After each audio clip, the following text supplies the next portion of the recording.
All right, ladies and gentlemen, welcome to another edition of For the Health of It. I'm your host, Corian K. Paget, and today I have with me a former mentor of mine, a guy that helped me out when I was at Southern Miss. Ladies and gentlemen, let me introduce to you all Coach Jack Wilson. Jack, how you doing this evening? I'm doing great, K-Pad. Thanks for having me. I appreciate it. And I appreciate you getting on with me. How are things going with you and the family, you and the new family Yeah, during this doing, pandemic? yeah, doing well, man. So my wife and I had our 1 year anniversary during the pandemic. So it's been interesting. We had a good celebration at home. Couldn't really go anywhere, but it's been good. We've been fortunate for the most part. A lot better than most. Living here in Missouri, I think we had the fourth or fifth lowest incidence of COVID across the country. So for the most part, man, like besides staying at home, it was all right. I felt, with a lot of the research coming out, we Right. weren't the population that was at risk, even though she works in a hospital. Okay. Uh, but we're pretty good. Good deal. Good deal. Quick question. So what does she do in the hospital? She a nurse or what? She's a physical therapist, Oh, so nice. she works. Yeah, so the university has a big orthopedic institute attached to it. It's called Missouri Orthopedic Institute, but it's attached to the University Hospital, and she works in there. So they handle all the ortho cases that come through Central Missouri. Good deal. Good deal. So let's go a little bit into your background real quick, Coach.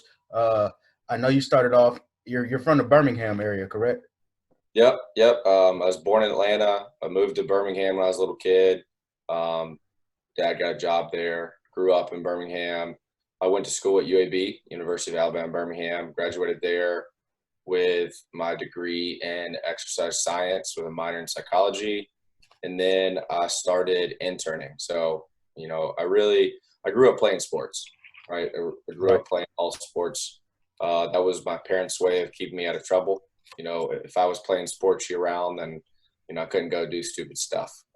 True. I played everything: soccer, gymnastics, football, baseball, swim team, basketball. I wrestled. I learned to play tennis. Basically anything but track. Uh, that's the one thing I don't really have a ton of experience in that was offered in my area. But um, I got a almost full academic ride to college, so I did that. I didn't play any sports in college, but while in college, I got into competitive lifting. Okay. So kind of fill that athletic void that I had. Right. I grew up competing in all different types of things, and I needed something to fulfill that need. I'm a pretty competitive guy, and then I tried powerlifting for a while, and then after I got out of college, I got into Olympic weightlifting, and that's what I still do today. Good deal. So Good deal. yeah, man. So did that. I started interning right before I graduated. I interned for about a year through my undergrad and then into grad school. And then while I was in grad school at UAB, I ended up getting hired on into a position. And then for that position at UAB, I worked with track and field, softball, baseball, and football. And then my next year there, I dropped softball, I kept track and field, and I picked up women's basketball. So, and then I was at UAB, and then that was 2014. Mhm. And then as a lot of people know, that's when they shut down the football program. Right. And then that's when I made the transition to Southern Miss. So right after the 14 season, went to Southern Miss, got hired there to work with a baseball program and football. I Hmm. was at Southern Miss from 15, 16, and part of 17. Moved to Kansas, worked for the University of Kansas.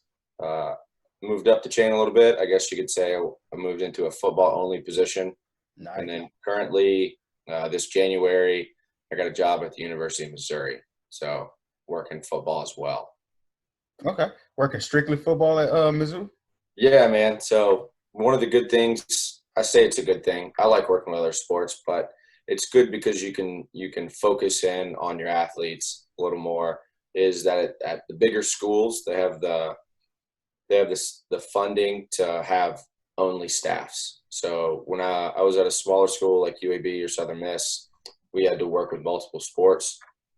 We're at a bigger school like Kansas in the Big 12, or now Missouri in the SEC. They have their own staffs. So we're Gotcha. fortunate enough. We have 5 guys on staff that work strictly with football. Okay. So quick question about that. You said they're only staff. There's guys that work strictly with basketball, strictly with football. Yep. Are they all still up under Coach Woodfin? No, so we are a split staff, right? Nice. So Wow. we're in a completely different facility, and that's how it was at Kansas as well. Okay. So there's a football only staff that reports up through the football ranks. Mhm. So Coach Woodfin works directly with the head football coach, Right. and then there's a whole nother staff. And even here, I would say that the basketball strength coach, both men and women's, so they both have their own strength coach, Wow. works specifically with those teams. And then furthermore, you would have, which is traditionally considered an Olympic staff Hmm. that works with all the Olympic sports.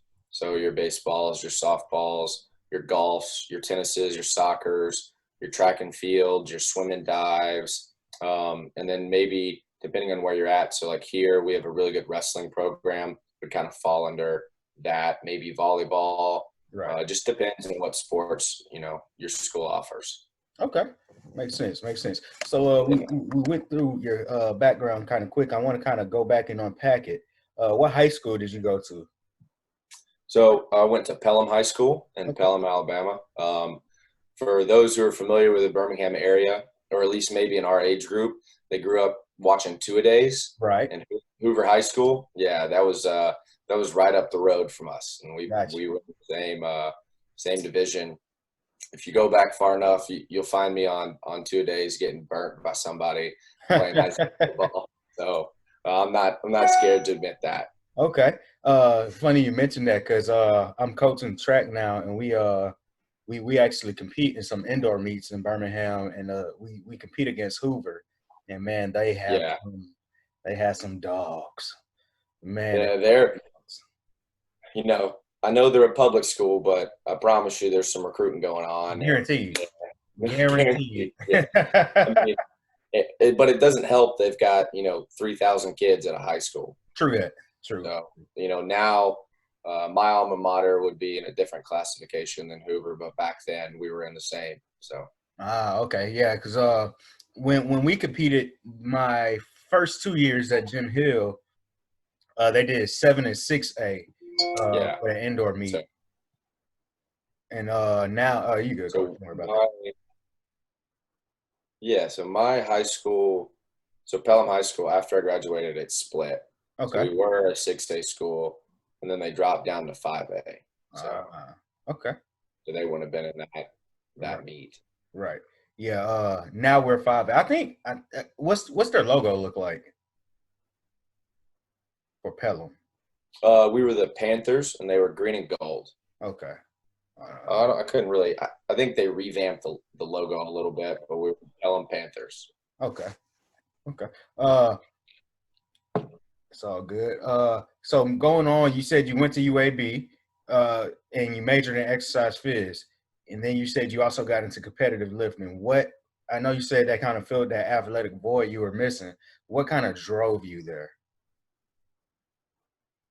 Honestly, it was not necessarily like competing against other people, Hmm. but more along the line of like competing with myself. Got And honestly, K-Pad, and I'm sure, I mean, you've been around me, you know how I work. Like exercise and lifting for me is is like is my personal time.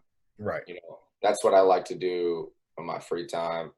Whether I would be a coach or a teacher or something else, lifting is something I would still do. You know, it just happens to line up that, my passion for coaching, younger kids and lifting kind of work together. And, I'm lucky enough to have made it this far. So I've been able to do this job. A lot of people say, follow your passion. And for the most part, I totally agree with that. And I'm one of the few, or I wouldn't say few, but I'm one of the people that luckily have been able to turn my passion into my profession. So Okay. That sounds good. That sounds good. So I remember while we were at Southern Miss, you mentioned you wanted to get into bodybuilding a little bit. Can you go into that? yeah, so I actually before I got into powerlifting, that's what I wanted to do, Right. right? So like the really crazy physique people, you look at some old school lifters. I mean, everybody's gonna like Arnold, but like looking at like Flex Lewis, Right. Frank Zane, like some Randy Wolf, some of those older school guys, Ronnie Coleman, and Right. just the intensity and the passion that they would train with, you know, back in the day, going on YouTube, looking up their workout videos, that's how I educated myself. Okay. So I would go find these guys and I would try to work out with them. And actually at the age of 20, I did my first bodybuilding show. I did another one later.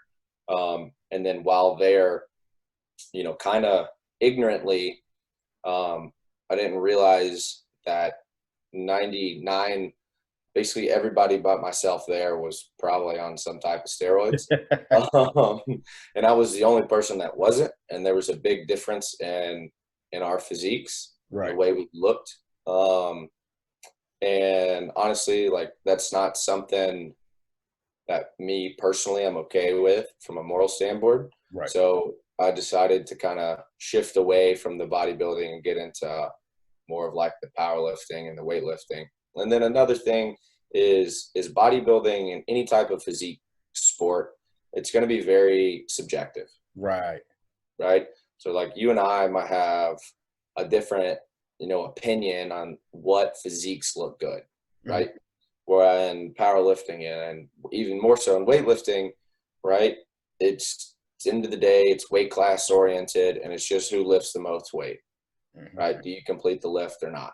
Um, you know, I kind of went into the powerlifting realm not knowing about weightlifting. And then as I started interning and coaching, I had to teach myself the Olympic lifts so I could teach them, Right. right? And then kind of fell in love with them during the process. I Got felt a lot more athletic. Feel like they had a lot more carryover to athletics. it. Mhm. So it's something that like I kind of went along with. So So you mentioned going transitioning from powerlifting to weightlifting. Uh, what do you think about the names of powerlifting and weightlifting? Because technically, correct me if I'm wrong. Technically, the weightlifting sport is more of a power movement, correct? 100%. They're backwards, Right. and it's kind of funny. You think weightlifting, and you think just purely lift the most weight. And then you think powerlifting, the name implies you're trying to be powerful, but as you just stated, they're kind of backwards. And, you know, weightlifting being the older sport, Hmm. I guess they kind of just picked that name first. And Gotcha. then the sport of powerlifting kind of had to figure out their own name to call their sport, and then they went that way. So, Okay, that to be makes sense. honest, Huh, okay. All right. So did you ever compete in any powerlifting meets? yeah, I've competed in 3. Okay. All right. So And, man, I was talking to some other people, man, and there was like the main thing about powerlifting meets are there's just so many different leagues and associations and so many yeah, different rules. Can honestly, it's confusing. right. And like the sleeves versus no sleeves, raw versus raw, not raw. So when they say raw, what does that mean? So raw lifting is you can wear knee sleeves, Hmm. but they can only be like your traditional rubber sleeves, Okay. right?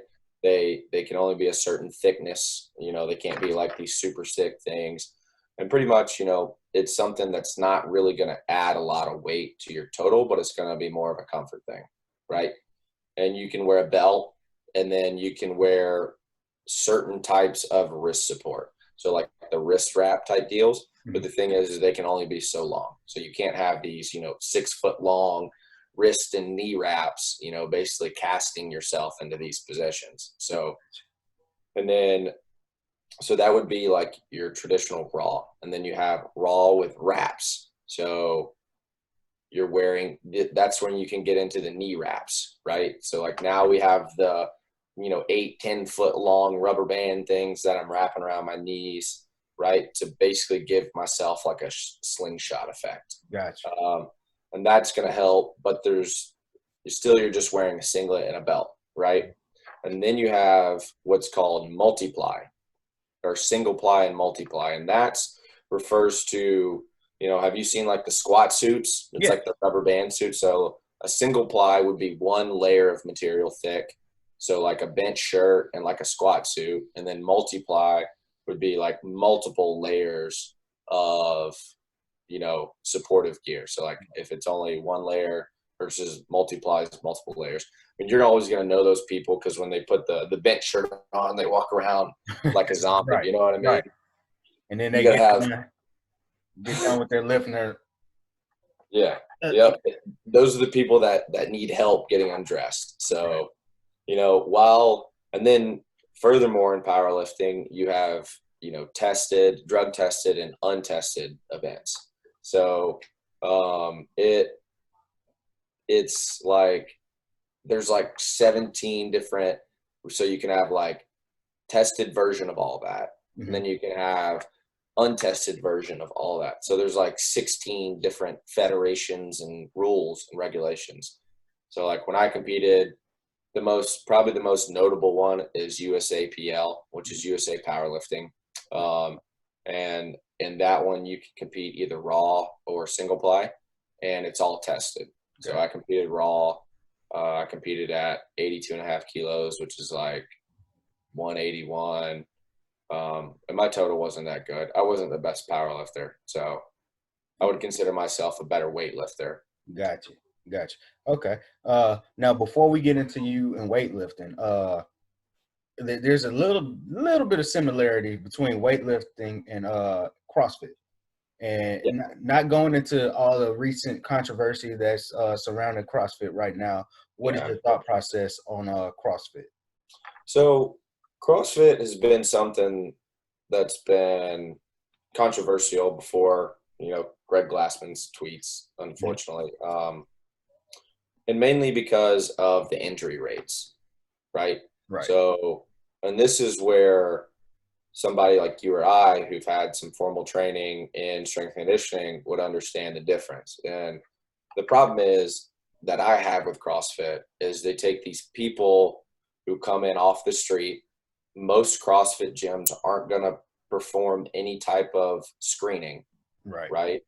They're going to throw them into like maybe, a couple weeks worth of teaching classes, right? And then they're going to let them just do whatever. Right. Okay. And as you know, and as I know, right, even people who are fairly good athletes without, formal technique coaching, you're not going to be able to move efficiently with just a couple of weeks. True. I mean, we're looking at like our incoming freshman program, right? The kids that, we signed that got here last week, these kids are, most of them are 3- and 4-star recruits. So they're good athletes, right? Right. And our freshman program is 5 days a week and it's 8 weeks long.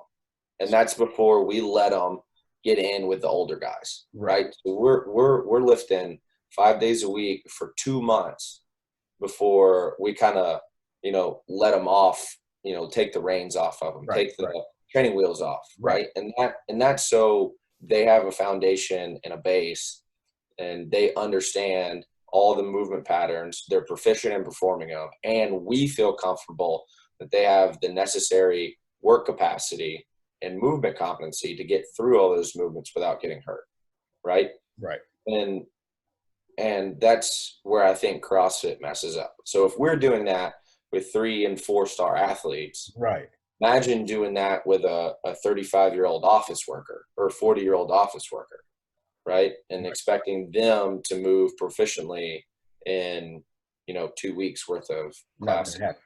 Even a month's worth of classes, it's not going to happen. Right. And I know some CrossFit coaches will be like, oh, well, we scale back our lifts, and that's great. I think that's great. I think that's what you need to do. But, for the most part, from what I've seen from kind of coaching and talking to other people, a lot of places don't do that.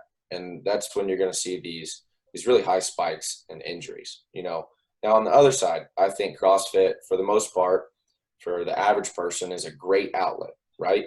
We're promoting fitness, health. Most of them have some type of community aspect, right? Where we can get together and support each other, which is huge, right? I mean, that's why we coach, right? That's why, I mean, we want to support the other people, and provide a platform for them to perform off of. So, and I think those things are promoting health and well-being in that community setting is great, right? I just wish they would go about their teaching and their training a little bit more. Right. So. Okay. Sounds good. I appreciate that quick lesson on that. Now, going back to you and weightlifting, was this before or after you got to USM? So this was before I started. So I taught myself the Olympic lifts. I guess that would have been about 2013. So about close to 8 years ago. Okay. And again, a couple of things. I kind of taught myself to so make sure I can teach them, right? Because I'm a big believer is if you're not comfortable doing something, then you probably shouldn't be teaching it. Right. So I want to be able to practice everything and be able to do everything that I'm expecting my athletes to do. So I understand how to coach it and what it feels like. But also I was applying for a job. So at the time I was an intern still, this was right before I got hired on. I was applying for a GA position at another school, and part of the application was I had to send in videos of me lifting. Okay. Right. So I was like, oh man, I guess I need to, if I'm serious about this job, I need to expedite this process. I need to practice and actually look decent doing that. Now, looking back at it, I wish I still had those videos because I'm pretty sure they would be really funny to look at. Right.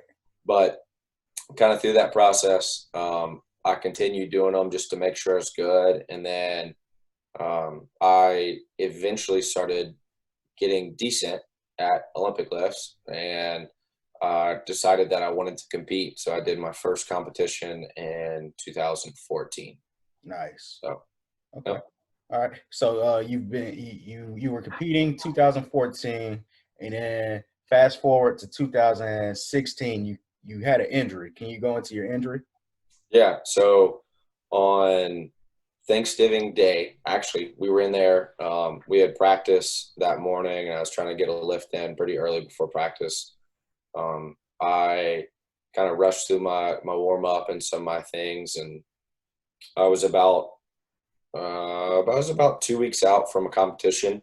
So I was hitting for me at the time, some pretty big lifts, some pretty heavy lifts. I was taking some heavy attempts.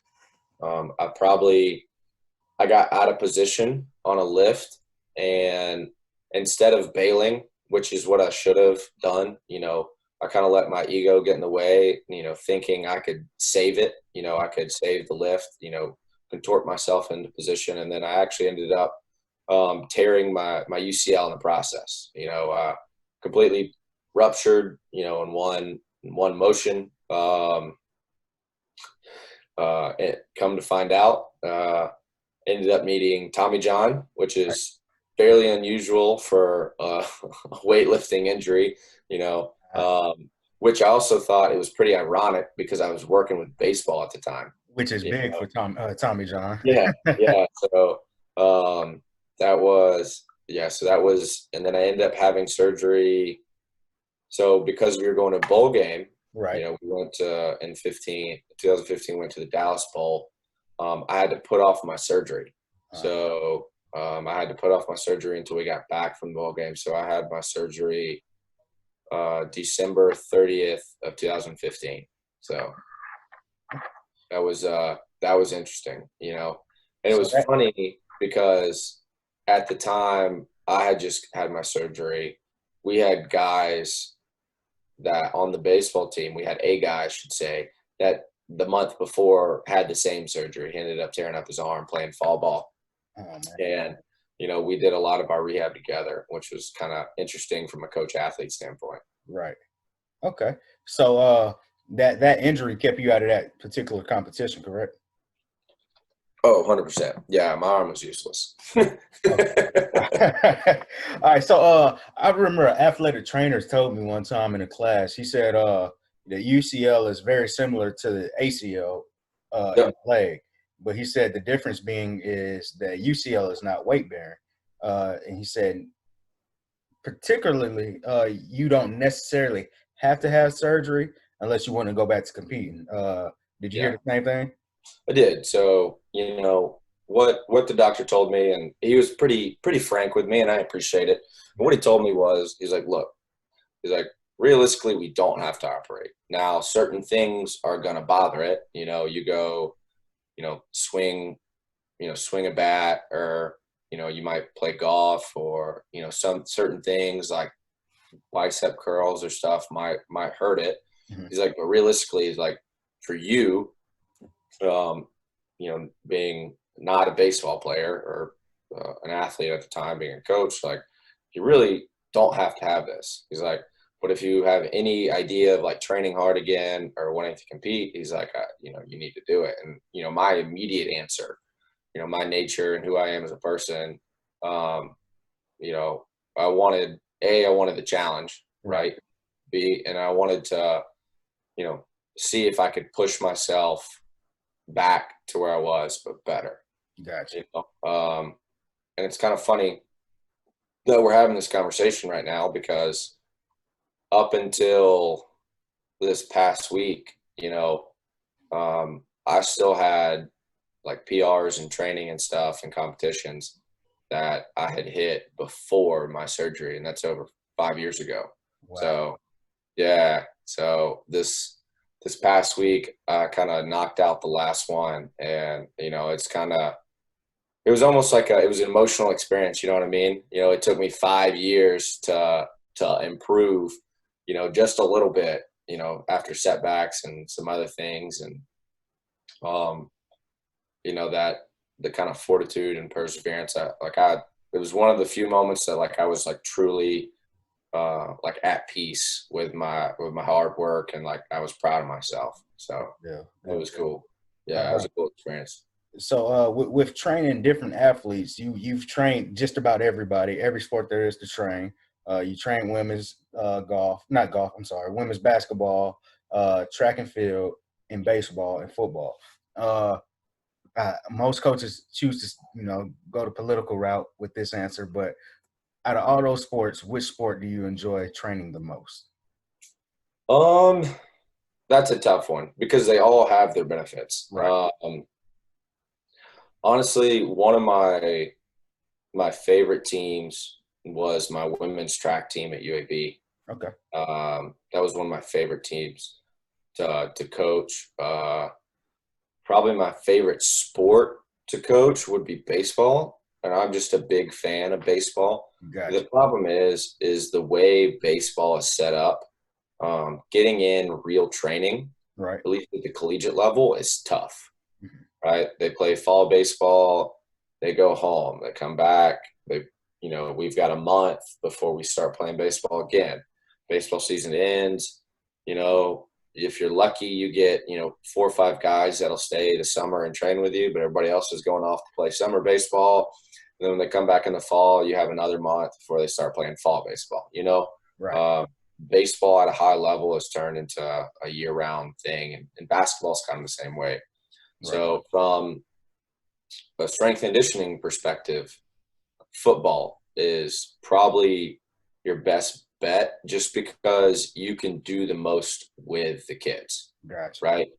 Because they have such long off seasons and periods of training.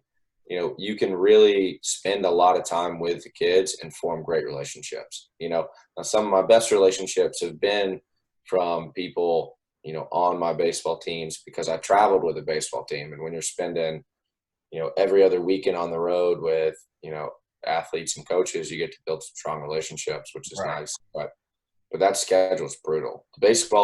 College baseball and college basketball schedule is brutal. True. True that. It really is. I understand that's how it is, but the way these kids balance, especially the way college basketball, both men and women's, have gone to a year-round type training aspect, you know, those kids get put through a lot. And finding time to really work on physical development is tough. Gotcha.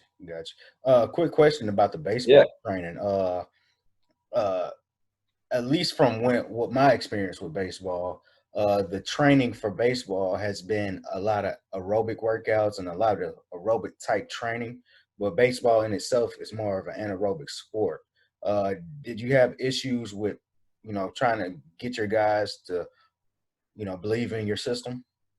I had some pushback at first, you know, and honestly, it was more from the coaching staff than the athletes.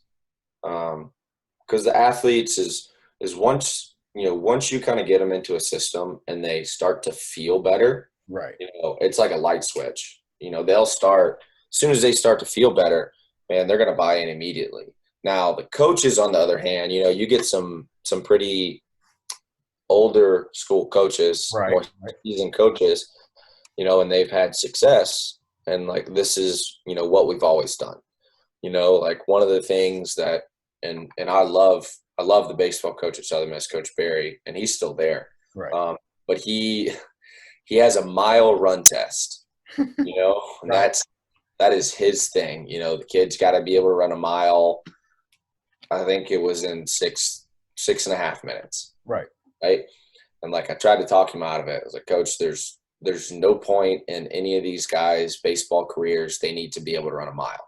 Right. I mean, you said it. When we're looking at it from an energy system standpoint, it's all ATP, PCR system, and anaerobic systems. Right. You know, even if a kid hits an inside the park home run, right, he's running, you know, 120 yards. Right. And how long does that take? You know, under 15 seconds. Yeah. You know, really slow guy, maybe 20 seconds. Right.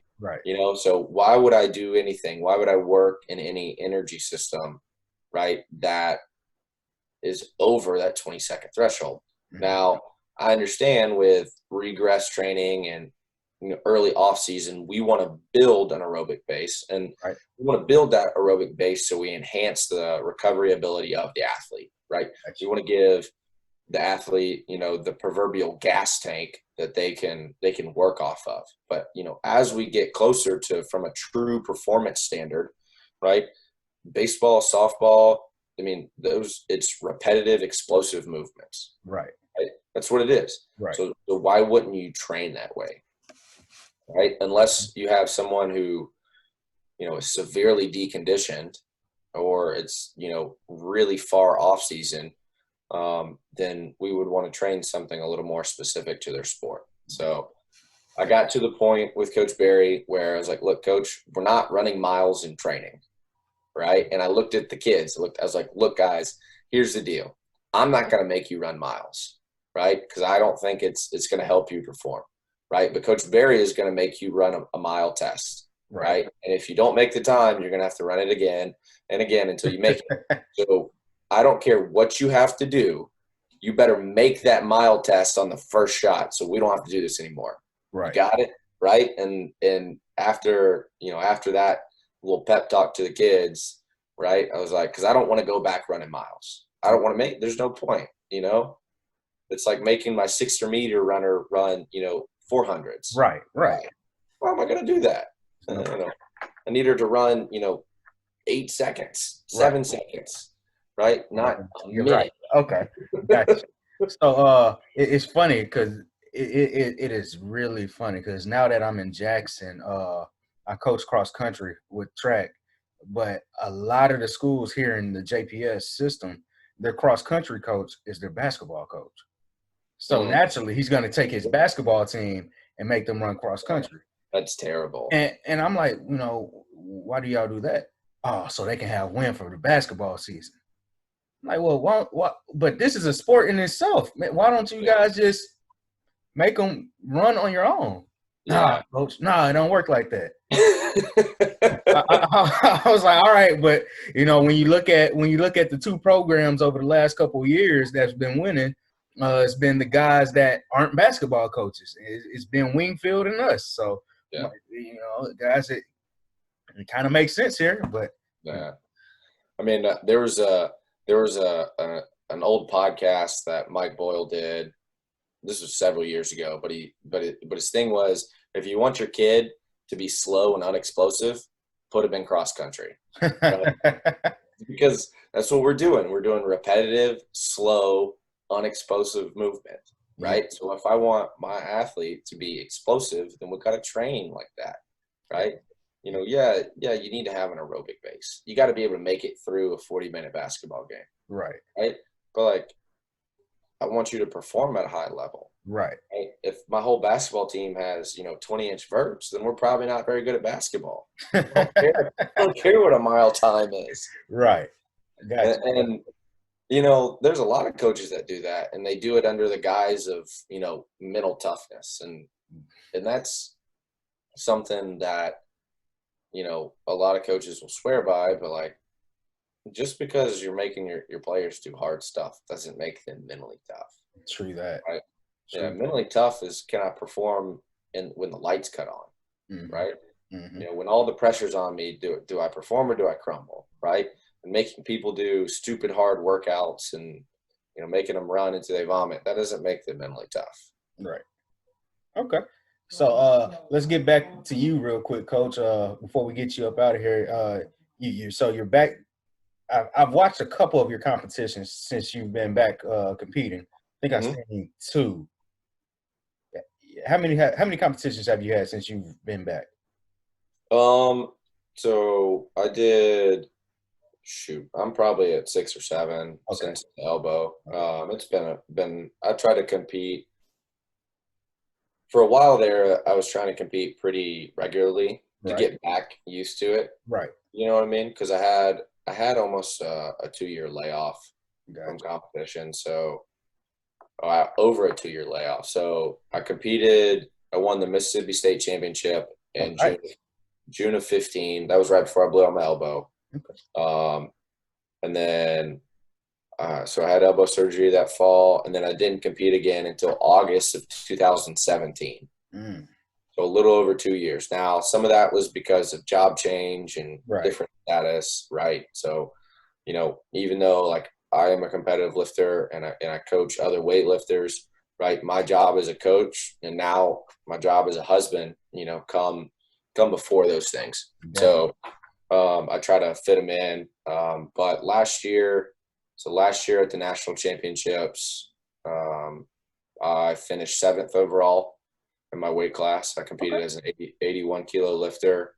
And that's probably my best finish. Well, in 2019 at the Arnold Classic, I finished 3rd overall. So in my weight class. You competed at the Arnold's? Yeah, I was at the Arnold. That was pretty cool. So, yeah, we'll go into that real quick. So for some of your listeners who might not know, the Arnold is the strength sport mecca. Right? They got everything. I don't know if you've been, but I highly encourage anybody to go just for the people watching. That's my next go-to. Yeah, you need to do it. It's crazy. I wasn't prepared. Let me just say that. So it's this just gigantic convention center, and they have everything. They had strongman, so that you had guys like Thor and Brian Shaw there. They had bodybuilding, they had powerlifting, they had fencing, they had judo, they had ping pong, they had like street dancing competitions, they had like all this stuff going on. And on top of that, every fitness manufacturer, supplement company, equipment company is there. Wow. So you're getting all these crazy people. So USAW, USA Weightlifting, holds an event every year at the Arnold. It used to be one of the bigger competitions, and now it's part of their American Open series.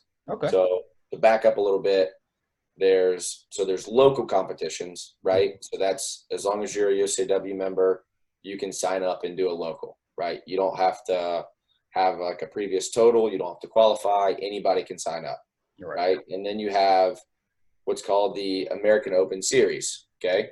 The American Open Series, sorry about that. My bad on that one.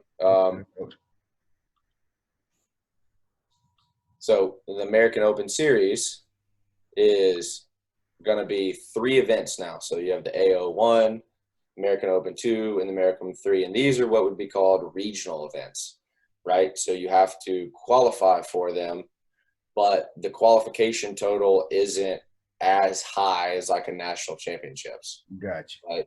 So these are kind of, they usually do one kind of in the middle of the country, East Coast and West Coast. So the Arnold is now pretty much for the last couple of years has been the AO1. Well, me and then one of my good friends and coaches, Stuart Young, we took our team. So we coach a weightlifting team. It's called True Strength Performance. So right now there's 8 or 9 of us on the team. So there was 5 of us there at the Arnold competing, and we took the team, and I competed. And I got first overall in the snatch. I snatched 128. And then I got 3rd overall in the total. Ended up cleaning jerk 155, which are decent numbers for me, in the 81 kilo class. So, but being able to, after the competition, we just kind of walked around into everything, and I was just like, it was nuts. Oh, man. Next time, I hope I compete earlier so I can spend like a whole day, like just people watching, or I might just go and not compete so I can just walk around. Right. It was nuts. Man, I'm saving up right now to go to the one next year. That's one of my goals I want to do, especially with this podcast, to get it jumping. Just meet people and just get them on, man. That's so cool that you competed in that.